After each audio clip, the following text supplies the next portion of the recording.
시청자 여러분 안녕하셨습니까? 주님과 함께 5분 묵상의 시간을 갖겠습니다. 오늘은 역대상 1장 말씀을 묵상합니다. 우리는 어제까지 열왕기 하에 기록된 말씀을 묵상하면서 선민 이스라엘 백성들의 비운의 원인이 자신들의 죄악과 하나님께 대한 배반의 결과임을 가르치고 죄악과 우상을 버리고 옛 신앙을 회복시키기 위한 기록의 말씀이었다는 것을 묵상을 통하여 깨달을 수 있었습니다. 오늘 역대상 1장 본문은 아담으로부터 야곱에 이르는 족보와 에서로부터 나온 에돔 족속의 족보와 에돔의 왕과 족장들이 열거되어 있습니다. 역대기 기자는 하나님의 구원의 물줄기인 족보를 포로 생활에서 해방되어 돌아온 이스라엘의 공동체에 연결시킴으로써 태초부터 있었던 하나님의 구원의 계획이 지금도 이스라엘 역사 속에 진행되고 있다는 사실을 인식시키려 하고 있었습니다. 아담의 계보가 아브라함 이전까지 상술되어 있고 이스라엘 민족이 인류 태초부터 시작된 역사의 맥락 속에서 역사의 주인공이요 역사의 초점임을 시사하고 있습니다. 아브라함의 계보는 하나님 왕국에 부름받은 백성이 누구인가를 보여주면서 아브라함의 후예가 누구인가에 따라서 하나님 왕국을 유업으로 받을 자가 결정되고 있음을 말해주고 있습니다.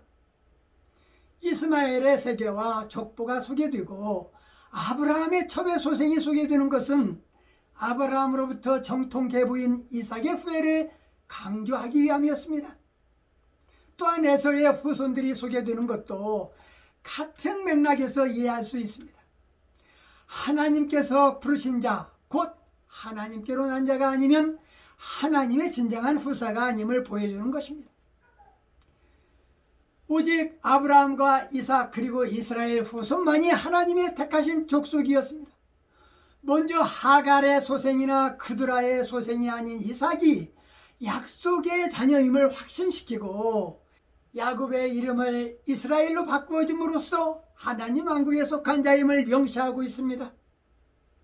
성경은 이스라엘의 변천사의 중심에서 하나님의 도우심을 소개한 것입니다. 오늘 말씀을 묵상하면서 역대상의 첫 페이지는 수많은 이름들로 가득 차 있습니다.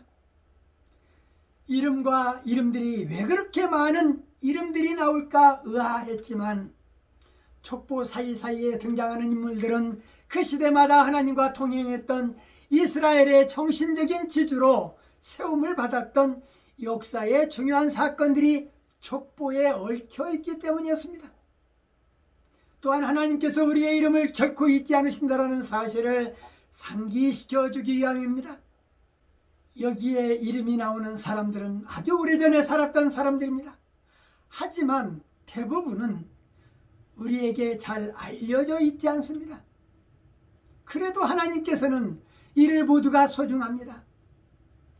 하나님은 이름을 알고 계실 뿐 아니라 이들의 모든 것을 알고 계십니다. 하나님은 물론 우리들의 이름도 알고 계시고 우리에 관해서도 잘 알고 계시는 분입니다.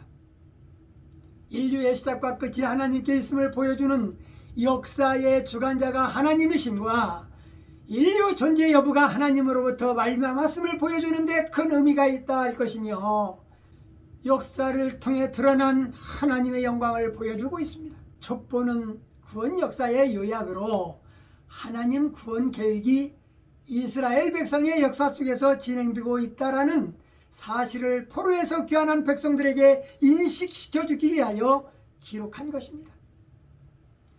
그 이면에는 이방인들에게 하나님을 섬길 때 무한한 축복과 평화가 임한다라는 것을 드러내 보이면서 이스라엘 백성이 하나님의 선택된 백성이었음에도 이방신들을 섬길 때 하나님께로부터 징계받는 모습을 보여줌으로써 하나님께서 우상숭배를 얼마나 싫어하시는지를 또 깨닫게 하셨습니다. 아담에서부터 아브라함까지의 계보대로 이름이 소개되고 있는 것은 아브라함이 아담의 혈통으로부터 내려온 계보임을 증명하기 위함일 것이고 예수님의 혈통을 세워서 예수님은 다윗의 혈통임을 확인해 주는 것입니다. 성도들은 예수님과 영적 혈통 관계입니다.